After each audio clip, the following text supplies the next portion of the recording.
Is your social media feed full of junk or maybe things you have literally no interest in seeing? It's bad. Yeah, well, you may be able to adjust the algorithm to see more of the things that you want. Yeah, today we're learning how to reset our social media feeds with Dr. Jess Ghilani. We are so happy that you are here today because we really wanted to talk about this. Let's start with the basics. First of all, what is an algorithm? So I think of an algorithm as a recipe. I'm not a computer programmer. I think of it as an output that's determined by our inputs. So just like how you might add extra cinnamon to a cookie, the computer programmers decide how much emphasis they want to put on things like our likes, our comments, our shares, the engagement that we do naturally when we interact with social media that interests us. And then they use that to determine what will be the output. Oh, so this is all based on your activity. Well, not all based on it, but a lot of it is. And you do have control from that point of view. You do have the ability to kind of engage deliberately or disengage deliberately.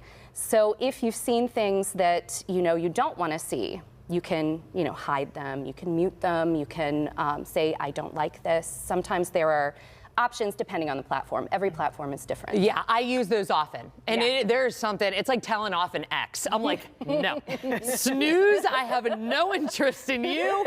I want to make my feelings known. Yeah. But I will say, especially when it comes to Christmas, like with us Googling all the things that we're looking for, it's amazing how chaotic a social media feed can get. Now, these feed in from everywhere, including search engines. Yes. So there's really no place we're safe, Jess. Well, I think so many of the platforms that we turn to, like Google, use suggestion engines, which are algorithms, to determine the content we see in the order in which we see it. There are very few spaces that are the household names where it's a reverse chronology, which is what social media began as. So that kind of more organic, neutral version of sorting content is not really lucrative to the platform companies, which is why they make these determinations to make sure that we're more likely to engage with the content based on showing us, stuff that might rile us up or make us excited or make us want to buy something. Yeah, this technology is very smart. I tell you, but for people who are watching at home, I know both of us want to know this.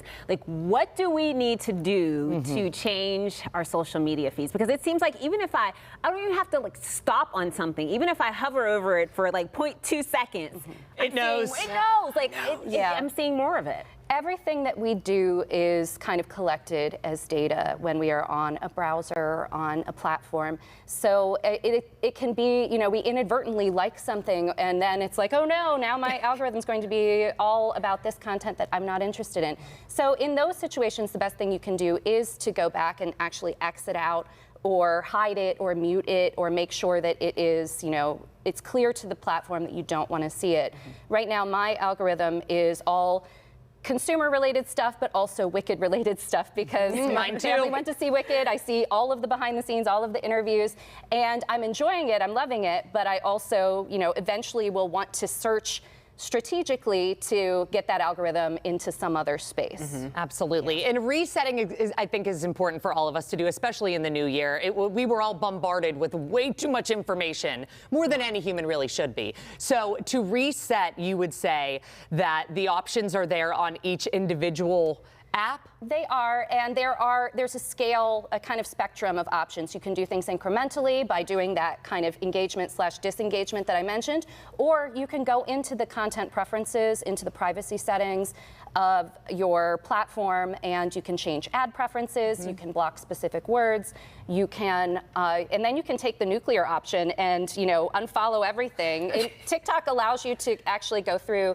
and unfollow everything you previously followed and start anew. Or you can delete your account, and I don't think anybody wants to do that, but you can do that, and you can start a new account in a private browser and see what happens then. Well, if you're going through and just Xing things out, if you take that approach, I mean, I'm assuming that this has to be done little by little. Like, you're not going to recreate the wheel all in one day. Yes, and inevitably, if you are doing it incrementally, you'll start to notice changes. Like, my algorithm wasn't always Wicked, but then it will, we're creatures of habit. It will get back to where we were because we're going to be searching the same stuff. We're going to be engaging with the same stuff. So there's no permanent way of resetting unless you start anew. Right. That's great. I'm going to be a newborn baby in 2025 on social. Yes, you are. New handle for all of us. Kelly, Thanks, Jess. Kelly, who? Yeah, exactly. Dr. Jess will be talking about digital media literacy and information next Thursday at the East Liberty branch of the Carnegie Library of Pittsburgh. That will be happening at 6 o'clock that evening. We will have more information on our website, kdka.com/talkpittsburgh.